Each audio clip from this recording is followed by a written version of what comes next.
Welkom bij Onder Vier Ogen. En vanavond aan deze tafel te gast de burgemeester van Venray, de heer Hans Schielissen. Goedenavond. Welkom, u, of mag ik jij zeggen? Zeg maar jij hoor. Zeg maar jij. Je bent inmiddels zo'n 1000 dagen burgemeester van Venray. Wat is het mooiste van jouw beroep? De combinatie burgemeester zijn is mooi en Venray is ook mooi. Wat is er dan mooier dan burgemeester zijn in Venray? Ja, maar dat is wel een mooi en makkelijk antwoord wat mij betreft. Ja. Het mooie van het vak is dat het geweldig veelzijdig is. Je komt heel veel dingen tegen, veel mensen. En je bent in de positie dat je mensen soms ook kunt helpen, zichtbaar of onzichtbaar. En dat maakt het een beroep met veel voldoening. Ja. En waar ben je het meest trots op als het om Venray gaat? Ja, op de veelzijdigheid van Venray als gemeenschap. Ja, dus dat zijn 13 kerkdorpen en een groot centrum waar heel veel gebeurt. Waar de mensen ook, vind ik, in het algemeen erg tolerant zijn. Kun je ook een concreet voorbeeld geven van wat je net zei? Nou, wij hebben in Venray toch hele bijzondere doelgroepen rondlopen. En, zoals? Vincent van Gogh, hè? Dus mensen, patiënten. We hebben een TBS-kliniek, we hebben allerlei verschillende vormen van hele bijzondere doelgroepen. Die wij als Venray toch vanuit een stuk historisch gegeven, denk ik, met heel veel warmte opvangen. En dat vind ik toch iets heel bijzonders. En hoe wil je herinnerd worden als straks de ambtstermijn erop zit? Hoe moeten de mensen terugdenken aan Hans Schielissen? Ja, dat klinkt allemaal zo grotesk. Ik zal heel blij zijn als men mij een bescheiden, sobere, humoristische man vindt. Maar toch wel humoristisch? Ja, dat hoort er wel bij. Ja. Als burgemeester ben je ook erg actief op Twitter. Dat hoort erbij blijkbaar in deze tijd.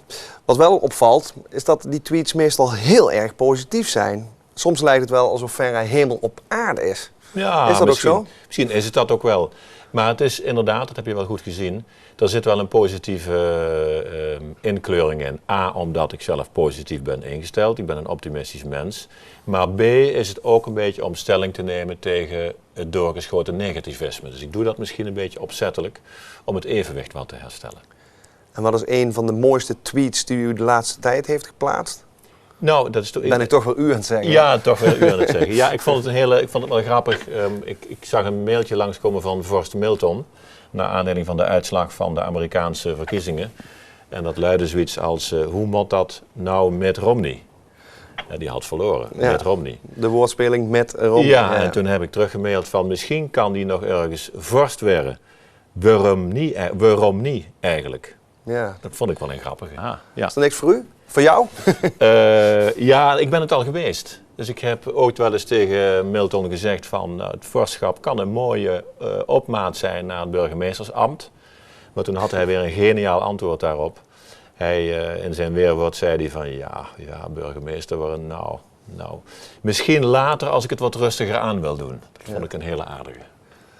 Want je bent zelf, je zegt het al, vorst geweest. In Gennep was dat, hè? Wat doe je nog meer in je vrije tijd? Hobby's? Ja, ik vind muziek maken heel aardig. Voor zover ik daar tijd voor heb. Dat is een understatement, neem ik aan. Dat laatste, ja, zeker. Ja, daar heb ik dus heel weinig tijd voor. Maar ook dat u het wel aardig vindt? Ik vind het heel leuk om muziek te maken. Ik wil niet zeggen dat ik erg goed ben in muziek maken, maar ik vind het wel heel leuk en ook heel belangrijk en ook heel leerzaam. Want je doet dat meestal in groepsverband. En dat is natuurlijk heel bijzonder om in teamverband een stukje muziek te maken. Dat geeft wel een heel mooi gevoel. Je bent zelfs lid van een familieorkest? Van een familieorkest met de mooie naam Fragile, dus dat klinkt heel veelbelovend. En hoe ziet dat orkest eruit dan? Ja, er zitten wat broers en zussen en wat mensen van de cavalkant bij. Dus daar zit een klarinet en een saxofoon en een trompet en wat slagwerk. En ik dan met de sousaphone. En met z'n zevenen kunnen we een aardig stukje muziek maken. Dus het niveau is wel aardig? Nou, stel je daar niet te veel bij voor. Nee, dat is wat familieniveau, een beetje. En waar kunnen we dat orkest ooit bezig zien? Ook in de gemeente Venray? Nou, nog niet zo lang geleden in Vredepeel een serenade gebracht bij de buurman. En die is daar nog steeds blij mee, neem ik aan. Ja, die vond dat geweldig. Ja, en ook de Vierdaagse is een hobby? Oh ja, de Vierdaagse lopen, dat is, ik kan het iedereen toch wel aanbevelen. Het is zeer ontspannend. In al zijn vermoeidheid geeft het je toch de kans om de tijd te nemen dingen rustig op een rijtje te zetten. En al lopend over weg en pad een heleboel reflectie te doen. En zelfs tijdens de Nijmeegse Vierdaagse, want dat is toch één grote massabijeenkomst, hè? Ja, dat is inderdaad, ja, dat klopt. Ontspannen lopen is er daar niet zo bij, dat klopt. Dat is een geweldige massale bijeenkomst, maar dat is 1 keer per jaar is dat net te hebben. Prima. U zei net al, u woont door de weeks in Vredepeel, de oude pastorie. Slaapt u ook nog wel eens bij uw vrouw? Ja hoor. Ik ben zeer regelmatig thuis in Beek en Donk, maar inderdaad, door het beroep wat je toch vaak, is dat wel eens moeilijk als je zo ver woont. Dus in die zin is de tijdelijke huisvesting in Vredepeel een zeer prettige oplossing. Ja, want je zegt thuis in Beek en Donk. Wordt het niet eens tijd om te zeggen thuis in Venray? Ja, absoluut. Ja. Want hoe zit het met de verkoop van het huis? Dat is een heel groot probleem vandaag de dag. Hè. Dus dat is wel heel lastig. Dus dat maakt het leven ook een beetje ingewikkeld. Ja. Misschien dat je een kleine oproep kan doen. Ja, ik bedoel, er staat een prachtig huis te koop voor een vriendenprijs. Dus iedereen die dat wil kopen, mag zich bij mij melden.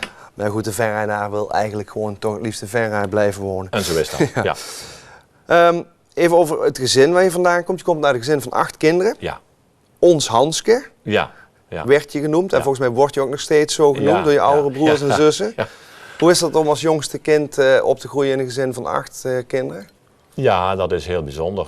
Het verschil met mijn oudste broer is in leeftijd behoorlijk groot. Hoe groot is die? Mijn oudste broer is onlangs 69 geworden, dus daar zit wel wat verschil in. Dus als grapje zeg ik wel eens, toen ik mijn eerste communie deed, kreeg mijn oudste broer Luc zijn eerste leesbril, zeg ik nog wel eens als grapje. En dan moet iedereen maar raden hoe groot dat leeftijdsverschil is. Ja. Dat is enerzijds, heeft dat zo zijn bijzondere eigenschappen, maar het is ook wel weer leuk in een groot gezin. Je leert toch met elkaar, zowel in concurrentie als in harmonie met elkaar samen te leven. Moet je als jongste echt concurreren of word je alleen in de watten gelegd? Nou, beide. Ik weet wel nog, aan de eettafel was het toch wel vechten om de hapjes hoor. Dus in die zin was er wel concurrentie. Maar tegelijkertijd, als ons Hanske, werd ik natuurlijk ook in de watten gelegd. Ja. En ik mocht ook weer dingen als puber die mijn oudste broer nog niet mocht. Dus dat leidde ook wel eens tot discussie. Nee, precies. Die heeft dat pad fijn in die zin vroeg vrijgemaakt. Dat realiseer ik me ook wel, Je vader was ook burgemeester. Ja. Is dat ook waarom jij, heb je altijd daarom ook zelf burgemeester willen worden? Is dat de reden dat je nu in deze functie hebt? Nou, nee, ik heb eigenlijk, toen ik heel klein was, toen was ik wel gebiologeerd door wat mijn vader deed. Zoals iedere zoon, denk ik, toch een beetje opkijkt tegen wat zijn voorouders doen en deden. Maar er kwam een leeftijd dat ik dacht, maar dat wil ik dus echt niet. Ik wil alles doen, maar geen burgemeester worden. Want je ziet hoe zo iemand daar toch heel druk mee is. Bijna nooit thuis is, een hoop gedoe aan zijn hoofd heeft. Mensen die 's avonds bellen, aan de deur staan. Nou, dus dat wilde ik allemaal niet. Uiteindelijk ben ik het toch geworden, ja. Heeft het trouwens ook voordelen zoon of zoontje te zijn van een burgemeester? Nee. Extra privileges? Nee. Dat heeft eerder nadelen. Jij denkt toch zeker niet dat jij als zoon van de burgemeester iets mag wat een ander niet mag. Dus nee, dat is eerder lastig dan prettig. Ja. De vorige uitzending was hier onze politiechef John Gerards te gast. Ja. En die heeft de zogenaamde doorgeefvraag voor jou bedacht. En daar wil ik even samen met je naar kijken. En ik ben benieuwd wat je antwoord op de vraag is. Nou, gaan we even kijken. Beste burgemeester, beste Hans. Hans, we spelen allemaal elke dag een bepaalde rol. De rol van echtgenoot, de rol van buurman, de rol van zoon, de rol van vader, noem maar op. Maar het is ook zo dat acteurs rollen spelen. En ik was benieuwd, als jij een rol zou mogen spelen in een bepaalde film, welke acteur je dan zou willen zijn of welke cabaretier. En dan in welk soort film jij dan een bepaalde rol zou willen hebben of in welk cabaretprogramma. Daar ben ik heel benieuwd naar. Ja, daar ben ik ook benieuwd naar. Die John, ik heb hem vanmiddag nog gesproken, maar daar heeft hij niks van gezegd. Grappig dat hij zegt welke acteur of cabaretier. Hij suggereert al, het zal wel iets grappigs worden. Ja. Nou, je begon het interview met te zeggen dat humor wel heel belangrijk is. Humor, humor is natuurlijk wel heel belangrijk op. Ja. Gaan we een acteur doen of een cabaretier? Nou, wel een acteur, maar wel een humoristische acteur. Want als ik John spreek, dan moet ik altijd denken aan Louis de Funès in zijn rol in de gendarmerie van Saint-Tropez. Dus daar moet ik altijd aan denken als ik John zie. Niet dat hij erop lijkt of dat hij zich gedraagt dat wou ik wel vragen, alsof hij zo is. Maar ik moet er wel altijd aan denken. Dus als ik nu een rol zou moeten kiezen of een bepaald typetje, dan zou ik best Louis de Funès willen spelen, ja. Tot slot, wat wil je altijd nog eens doen in je leven na het burgemeesterschap? Nou, misschien ga ik nog wel eens een studie volgen. Een mens is nooit te oud om te leren. Toch geen wiskundestudie, want ik heb begrepen dat is meer dan alleen een hobby. Dat is een fascinatie, toch? Nou ja, dat is ook niet het goede woord. Ja, je vroeg net van, ben je ooit van plan geweest burgemeester te worden? Toen zei ik nee, dat ben ik eigenlijk lang niet van plan geweest. Ik was eigenlijk voorbestemd om computerdeskundige te worden. Als informaticus ben ik wel eens bezig geweest. En daar heb je veel met wiskunde te maken.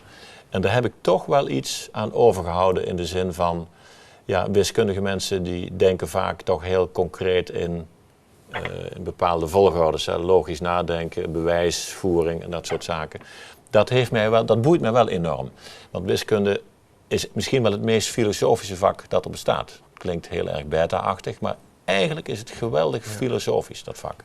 Nou, het zou heel mooi zijn als we daar wellicht in de toekomst nog meer over horen. Ik moet helaas, de tijd die vliegt voorbij, maar we gaan afronden. Ja. Ik wil jou in ieder geval heel hartelijk bedanken voor dit gesprek. Ja. En ik denk dat de mensen van Venray ook een hele andere kant van jou gezien hebben. Dank daarvoor. Het was er genoeg, dankjewel. Goed zo. Ja, dames en heren, dankjewel voor het kijken naar Onder Vier Ogen. En ik zou zeggen, kijkt u volgende maand weer, want ook dan hebben we weer een fantastische gast. Dank u wel, tot ziens.